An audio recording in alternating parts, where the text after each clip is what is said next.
जय श्री कृष्णा, हर हर महादेव। इस बारी 2024 में देवशयनी एकादशी किस दिन है, चलिए जान लेते हैं। तो जैसे कि मैं बात कर रही थी आपसे देवशयनी एकादशी की, देवशयनी एकादशी क्यों महत्वपूर्ण होती है, सबसे पहले तो हम ये जान लेते हैं कि ये आषाढ़ माह में पड़ने वाली शुक्ल पक्ष की एकादशी होती है और जिसे कि हम देवशयनी एकादशी कहते हैं। और ये बहुत ही ज़्यादा खास और विशेष होती है। इसलिए होती है विशेष इसलिए कि इस देवशयनी एकादशी के दिन भगवान श्री हरि विष्णु विश्राम के लिए क्षीर सागर में चले जाते हैं और पूरे 4 महीने तक वहीं पर रहेंगे। भगवान श्री हरि के शयन काल के इन 4 महीनों को चतुर्मास के नाम से भी जाना जाता है, जिसमें कि ये 4 खास महीने आते हैं: श्रावण, भाद्रपद, अश्विन और कार्तिक। चतुर्मास के आरंभ होने के साथ ही अगले 4 महीने तक शादी, ब्याह आदि सभी शुभ कार्य करना वर्जित हो जाता है।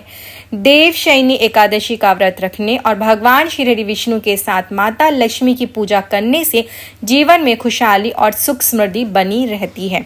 अब बात करेंगे कि इस बार 2024 में किस दिन पड़ रही है ये देवशयनी एकादशी, इसलिए कि लोगों में बहुत ही ज़्यादा भ्रम पैदा हो चुका है कि ये 16 को है या कि 17 जुलाई के दिन। तो मैं आपको बता दूं कि हिंदू पंचांग के अनुसार आषाढ़ शुक्ल पक्ष की एकादशी तिथि का आरंभ 16 जुलाई 2024 की रात को 8:33 पर हो जाएगा।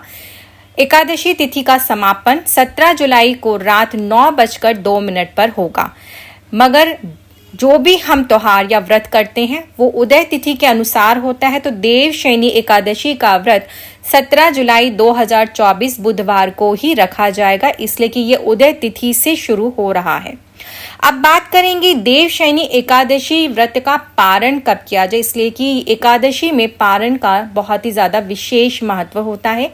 तो एकादशी व्रत का पारण सूर्य उदय के बाद किया जाएगा, जो कि द्वादशी तिथि से पहले शुरू कर लेना चाहिए, जो कि 18 जुलाई को किया जाएगा। 18 जुलाई को सुबह 5:35 से सुबह 8:20 के बीच में पारण का समय रहेगा। तो ये बहुत ही ज्यादा खास और विशेष है कि आप पारण किस समय करेंगे। अब बात करते हैं कि इस देवशयनी एकादशी के दिन हम ऐसे क्या खास उपाय करें कि ये जो 4 महीने हैं हमें भगवान श्री विष्णु की विशेष कृपा प्राप्त हो, साथ में माँ लक्ष्मी की भी। तो सबसे पहले मैं आपको बता दूं कि जब जीवन में विघ्न, बाधाएं और कष्ट हो तो इन 4 महीनों में आप रोज सुबह अपने घर में विष्णु सहस्त्र नाम का पाठ चालू कर दें। अब देखिए, समय नहीं पढ़ पा रहे तो कोई बात नहीं, आजकल डिजिटल टाइम है, आप फोन्स में कहीं पे किसी भी तरीके से इसे ऑन कर दें और सुबह सुबह अपने घर में विष्णु सहस्त्र नाम का पाठ चालू कर दें। सभी के घर में जो भी कानों में बच्चों के आपके सुनना बहुत ज्यादा जरूरी है। जो भी परेशानियां, विघ्न, बाधाएं हैं वो बिल्कुल दूर होंगी। ये तो अपना नियम बना लीजिए पूरे इन 4 महीने में। दूसरी बात करेंगे कि इसमें आपने तुलसी की पूजा आराधना विशेष रूप से करनी है। अब ऐसा क्यों? इसलिए कि भगवान श्री विष्णु को तुलसी मैया बहुत ज्यादा अधिक प्रिय है, वो विष्णु प्रिया के नाम से जानी जाती हैं। और अगर आप सच में चाहते हैं कि भगवान श्री विष्णु और माता लक्ष्मी की विशेष कृपा प्राप्त हो तो आप तुलसी के पौधे की विशेष रूप से पूजा आराधना करें, इसलिए कि हिंदू धर्म में भी तुलसी की पूजा करने का बहुत ही ज्यादा महत्व बताया गया है। तो इस 4 महीने में आप तुलसी की विशेष रूप से पूजा आराधना करें, साथ में प्रतिदिन नियमित रूप से करें और सुबह शाम शुद्ध देसी घी का दीपक जरूर प्रज्वलित करें। अब जो खास उपाय आपने करना है वो आप क्या करेंगे, आप 1.25 मीटर पीला धागा लेंगे। ये उपाय आपने एकादशी, देवशयनी एकादशी के दिन ही करना है। धागा ले लेंगे, इस धागे पे आपने 11 गठान लगानी है, मगर किस प्रकार से लगाएंगे इस चीज का विशेष ध्यान रखेंगे। आपने एकादशी के दिन सुबह उठ जाइए, स्नान आदि कर लीजिए, भगवान श्री हरि विष्णु और माता लक्ष्मी के साथ में पूजा आराधना करने के बाद आपने इस धागे पे मतलब कि आप पहले अपनी मनोकामना बोलेंगे। जो भी आपकी मनोकामना है वो एक ही मनोकामना 11 बार ये बोलनी है और इस पे गांठें लगाते जाना है, 11 गांठ।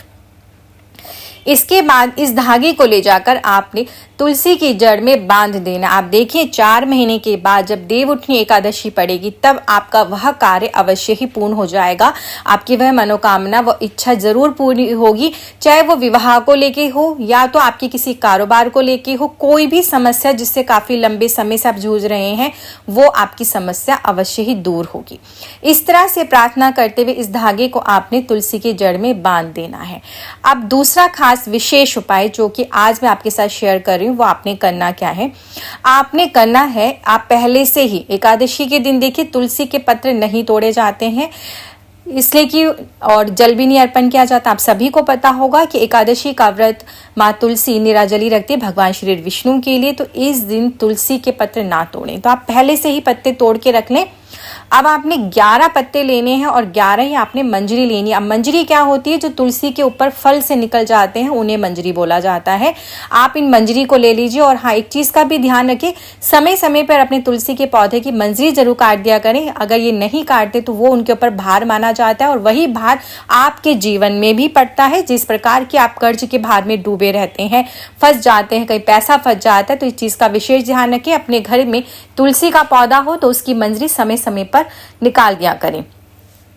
अब जो आपने उपाय करना है उसका यही उपाय है कि आप लाल या पीले रंग का कपड़ा छोटा सा ले लें। आपने उसे भगवान श्री विष्णु के समक्ष बिछा देना है। अब आपने इसके ऊपर 11 तुलसी के पत्ते रख देने हैं, 11 ही आपने मंजरी तोड़ के रख देनी है। इसके बाद आपको 11 गोमती चक्र चाहिए। गोमती चक्र भगवान श्री विष्णु का प्रतीक माना जाता है। आपने 11 गोमती चक्र इस पे रखने हैं। इसके बाद आपको चाहिए एक चांदी का सिक्का। आपके घर में जो भी लक्ष्मी पूजा में आपने रखा हो, दिवाली पूजा पे आप वही पुराना सिक्का इसमें रख सकते हैं। 7 हल्दी की गांठें रखेंगे। साथ में आपको 5 कौड़ियाँ चाहिए। कौड़ियाँ आपकी जो पुरानी घर में हो आप वो भी इसमें इस्तेमाल कर सकते हैं। आपने कोई भी ऐसी चीज़ नई नहीं लेकर आनी, जो भी आपके पूजा में आपने पहले से पोटली बना के रखी हो वो सारी चीज़ें आपने ले लेना है। लेके आप इसमें रख दीजिए और इसे आप पोटली बना लीजिए। बनाने के बाद इसे आप भगवान श्री विष्णु माता लक्ष्मी को अर्पण करें और वहीं बैठकर आपने माँ लक्ष्मी के बीज मंत्र का उच्चारण करना है। एक माला जाप तो करना ही करना है।